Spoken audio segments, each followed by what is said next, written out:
Walker voters will have an important decision to make when they head to the polls, one that could affect the future of public transportation in the community and the city's partnership with the rapid bus service. 24 Hour News 8's Mark Thompson has a preview. If Walker residents vote yes on the ballot proposal, it will end the city's long-term relationship with the Interurban Transit Partnership, or ITP, when that contract runs out in 2018. The ITP is the five-city coalition that runs the Rapid. The group supporting this says that the city is paying the Rapid too much as it is and using your tax dollars to do it. But the Vote No campaign says eliminating bus service with no plan for the future could erode the very fabric of the community. For Walker residents that work but don't have transportation, the Rapid is a lifeline. Yeah, I would hate seeing it go. We need it more than anything.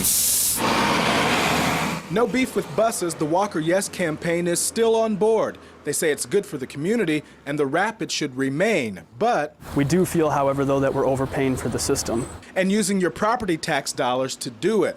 Citing internal documents they got through the Freedom of Information Act, Walker Yes claims the city pays $1.4 million a year for rapid service, but the system only costs $800,000 a year to operate.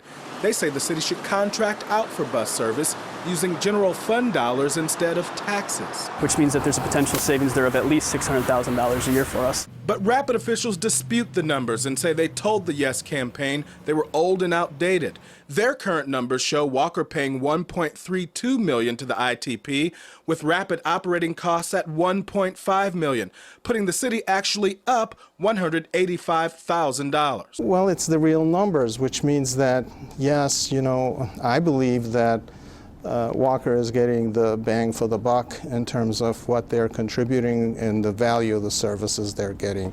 And if the city did pull out of the ITP and contract for service, how would they pay for it? Walker Yes has a plan. They propose using the annual $600,000 currently spent on bonds for the Walker Ice and Fitness Center as that bond commitment ends in 2018. I've had email communications with the city of Walker, and they've told me specifically that the city commission has no plans for that money at this time. But city manager Kathy Vandermeulen says in 5 years' time, the city may need that money for something else. And if Yes wins, there's no backup plan for bus service. I would have to say that at this point in time, without further discussion, it would probably, in 5 years, it would probably cease to exist. Stan Steck represents Keep Walker Connected, or Vote No. They believe cutting ties with the ITP would be a disaster, leaving Walker residents walking and a city with no ride. Essentially, what the proponents of this proposal are asking the city of Walker residents to do, and the city, is let's jump off an airplane equipped with nothing more than a plan to look for a parachute on the way down. The Walker Yes campaign says another benefit to contracting bus service would be to streamline the 3 routes that the city has and reduce the number of empty trips. Rapid officials say that they've seen more than 11% ridership growth this past year at 30 passengers per hour, and they haven't heard any rumblings from any of the other 4 cities threatening to cut ties with the ITP.